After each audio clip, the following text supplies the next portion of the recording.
vacation for, when was that? We came back just in time for Huckleberry Festival, and we got able to preach at the Huckleberry Festival, and that was a good time in the Lord. And then we had VBS, and what a week we have had at VBS. Man, thank you, Courtney and Crystal and the whole team. They're the spearheads of this thing, and they did a lot of work. We need to applaud.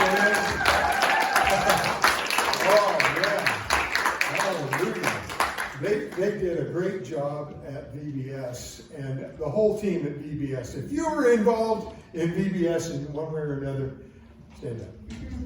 Stand up. All of you, come on. Come on. Yeah. Yeah. Yeah. Yeah, that was great. And the food service was out of this world. Lynn, your team did a great job on food service. Wow. And really had some good food, and there was hospitality and all the other things that went together to make that a really great week. And I want to consider Huckleberry Festival, the message that we preached there, and VBS as the kickoff. The kickoff for something new God is doing in our community. And everything is just coming together to this point. And I believe God is really going to move as a result of all of these things. And I think back there at the message of the gospel was preached. I promised I would preach the gospel at the Huckleberry Festival, and I did what I thought was what God laid on my heart. And I'll tell you, the word went out. And I believe that the word went out and is finding root. Now, come on. We didn't see a bunch of people come forward, did we? No, we didn't see people streaming down like they do at Billy Graham Crusades and all of that. We didn't see that happen, but I'll tell you what, the word went out there, and God promised us something about the word going out. It says, I will not return void. And so we're believing that the sheaves are going to come in. The sheaves are coming in. The sheaves are coming in. Right? Amen. Amen. Amen. The word went out. The sheaves are coming in. That's the way it works. And so let's just continue. This is the beginning.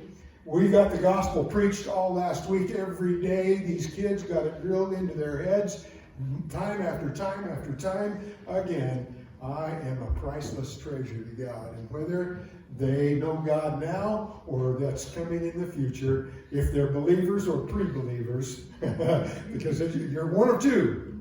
You're either a believer or a pre-believer, all right? You got that. So you're coming. You're coming. The Lord is doing a great work in our community. And VBS, wow, all those little kids with the word just planted all over them, and they're growing and sprouting, and things are really happening. And I come on, will you believe with me that this is the start of something big for Lower Clark Valley? Jesus is going to come back, and he wants, I tell you, he wants a lot of people from this valley. Okay? This valley's dark. We got a lot of darkness here, but we are going to overcome darkness with the light. A city that is set on a hill. We have with us a young lady today, Haven McMillan, and she has been over at VBS. She was one of the workers at VBS, and Haven, thank you for all the work that you put in over there. She was a crew leader. She did a great job with her group, and but she's going to come and talk to us about something. She might talk about VBS, I don't know, but about something entirely different. How do you remember Haven coming last year and talking to us? Man? All right, let's welcome Haven this year.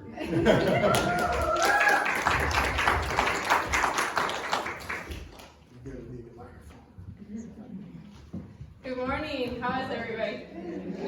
I'm so glad that I had an opportunity to come back and give you an update of the mission trip that I will be going on.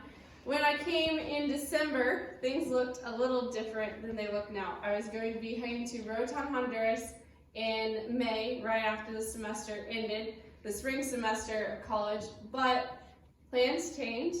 We have our own plans, and then God shows us that He's ultimately in control, and we need to go with His plans. So about, probably now at this point, it's been about 7 or 8 months, I met the Schulers at the college that I go to in Pensacola, Florida, Pensacola Christian College, and they shared about a ministry that they have in Roatan, Honduras, which is just a little tiny island above Honduras in Central America. And they have a school there, and they also started a church there, and they were talking about the opportunity for teachers to come and teach not just academics, but also the gospel to the children in Roatan, Honduras. And this is exactly what I'm going to college for. Elementary education and missions. Mainly missions is the focus, and being able to reach kids in the school, not just here in the United States, but other places in the world. My heart especially goes to Central or South America. So this seemed like a perfect fit. So I talked to the Schulers, found out if I could come down, and I asked them, hey, when do you have mission trips going to Roatan, Honduras, because I'd love to go. Said, well, we don't have mission trips going there, but you're welcome to come on your own to Honduras and join us. So I made preparations, and when I came in December, the plan was to go in the spring and help in the schools, at the school that they have planned there, in their church, and any other ministries, because they have several ministries in the island of Roatan. And so I had plane tickets bought, everything ready to go, and then 2 weeks before I was going to head out, the U.S. Embassy said that you are not to travel to Honduras. The violence level in Roatan spiked immensely because it is mainly the income coming in is tourism, and with COVID, the cruise lines are shut down, people aren't traveling, so they pulled out a lot of the police force in Roatan, and it was already really violent there anyway, so then it just got worse. So that was a no to going in May. But then I talked to the Schulers, and they said, plan on coming in January. So this coming January, I'm planning on still going to Roatan, and hopefully at that point the school will be open back up again. I'll be able to jump in the classroom and teach with them there, and then continuing with the goal of helping the church and other ministries that they have there. One huge praise since I came in December until now is that all the funds for the missions trip were raised above and beyond what is needed for this missions trip. Awesome. And that was the huge thing that I was worried about at the beginning, is that I was willing to go, the Schulers said I could go, my parents gave their blessing, and then I need to raise all this money to get there, and God provided immensely for that.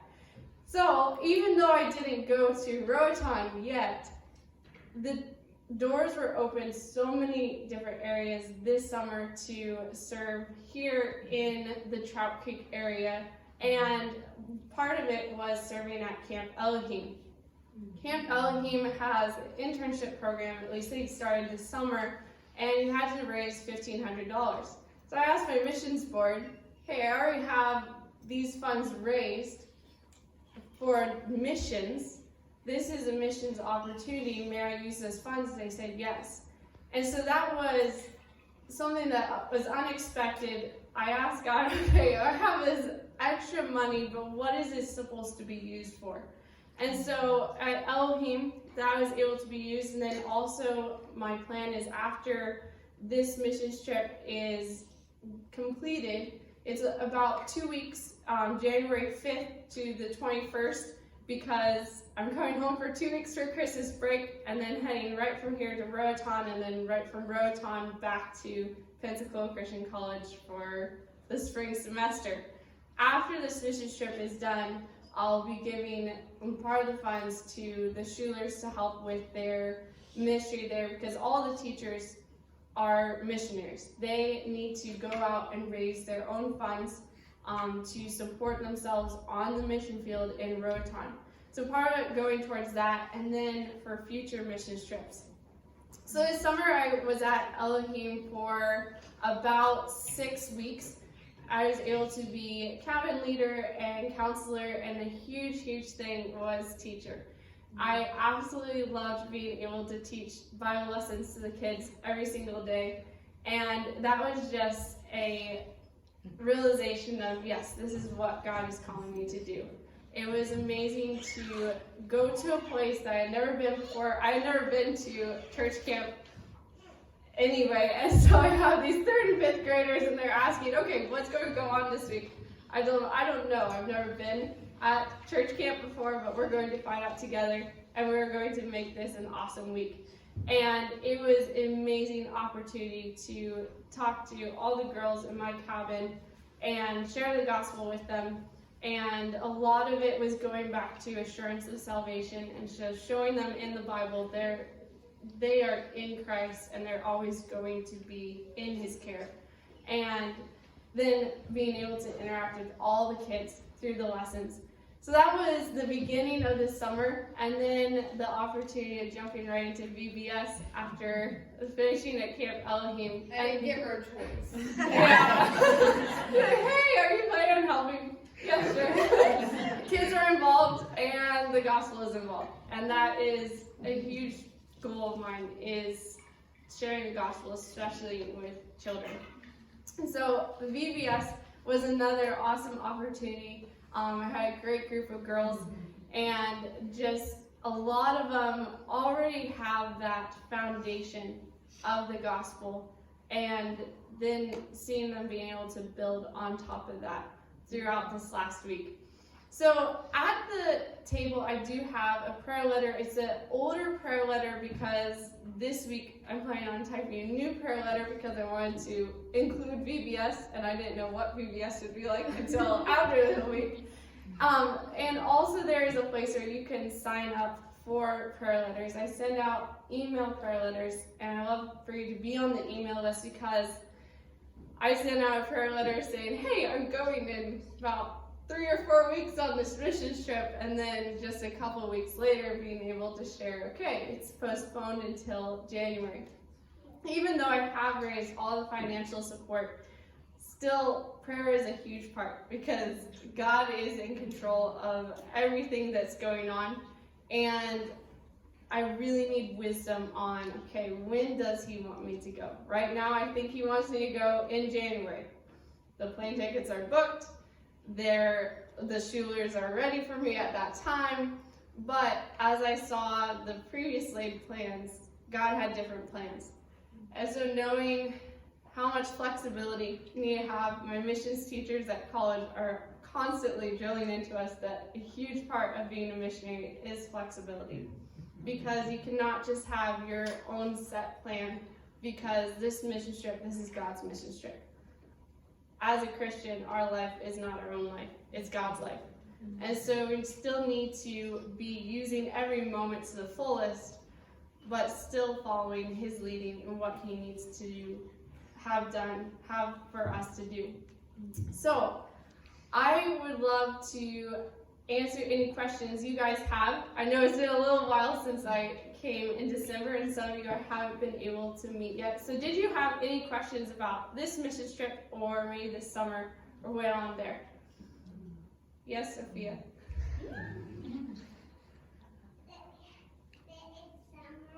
Yes, it is summer. That's a phrase. What are you looking forward to? I'm really looking forward to seeing. This is going to be the first mission trip that I'm going to be on, and I've always wanted to go to another country and seeing if this is where God is calling me to go, if it's going to be a place that I'll go more full-time after college, or if this will just be a stepping stone to go to another place after college. And how many years again are you doing college? I'm now heading into junior year, so halfway done. and it's going by really, really fast. That's another prayer request that can actually survive this semester and make it through to go on the mission trip to Rotom. How many weeks were you at Camp Elohim? I was there were 5 weeks of camp, but then helping in the kitchen for another partial week, so about 6 weeks at camp. And what age group were you with? It was 3rd grade all the way up to 12th grade. So we had 3rd through 5th grade, and then the 6th through 7th, it was girls week, and then boys week, and then 8th through 9th, and then 10th through 12th. So it was nice having all these kids in the same age group, and then moving to the next age group. It was nice, especially for the Bible lessons, to have those questions that are a little bit more for their age group, and then moving forward. Does anything stand out there that you did, or any ministry, or any children? It was huge during the 7th through 9th grade boys. They were asking so many questions, and I was not expecting so many questions, especially the first lesson. They had just met me, or thought they'd all be quiet and just go through the lesson and then move forward. But having just the boys group, they really opened up, and it seems like there's a lot of confusion with them going to school and hearing so much at school, and then they're asking a lot of why questions, and a lot going back to, well, I was taught this last school year, but you're saying that God made the earth, and all the lessons are focusing on creation week, who is God, and laying those foundations. And many of, especially the 7th through 9th grade boys, it was a lot of struggle. And it really was a huge change from the first lesson of asking questions to try and tear down everything I tried to teach them, to telling them, okay, I'm not going to tell you something unless I believe it. I'm not going to tell you to do something unless I would do it myself. And this is who I believe God is. This is what He's done in my life, and I want to share that with you. And it was just almost a black and white difference in their questions.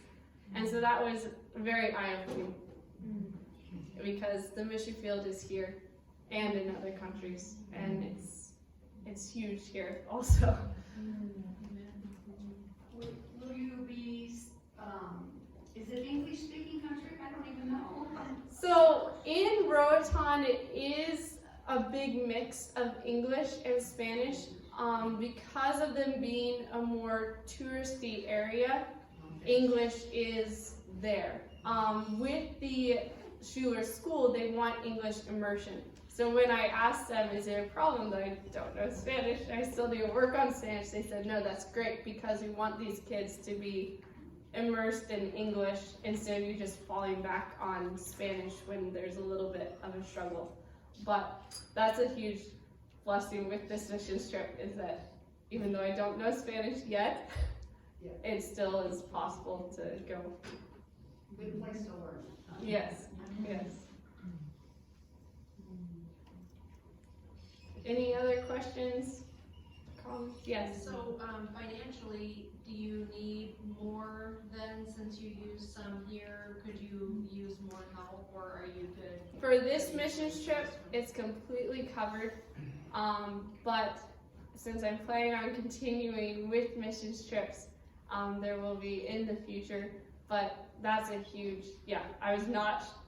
I was really surprised when this mission trip was covered, plus Elohim covered, plus still extra left over for future mission trips. But still prayer support is needed.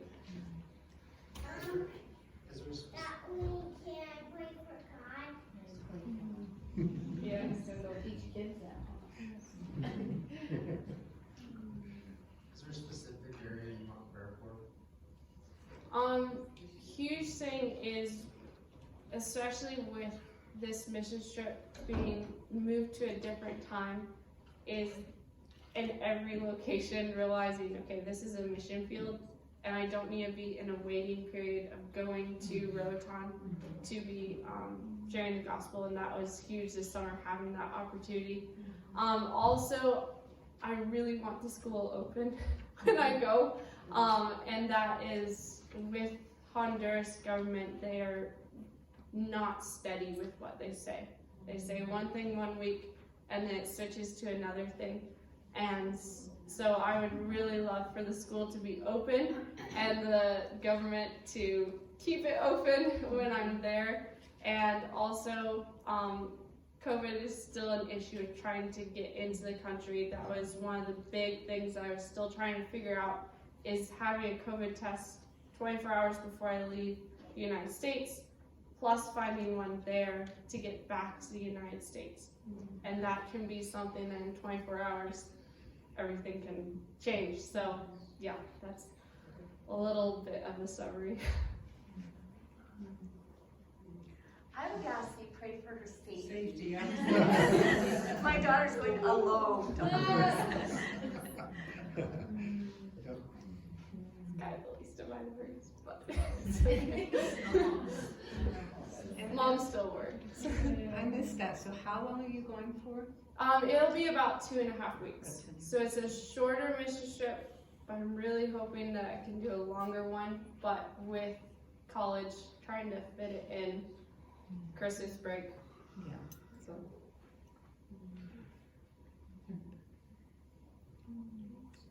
Anything else?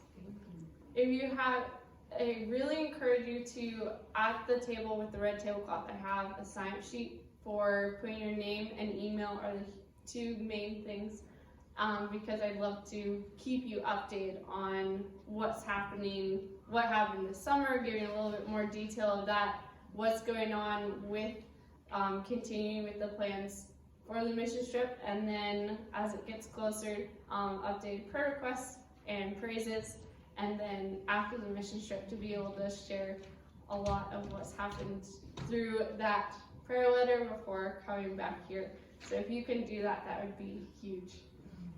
Thank you.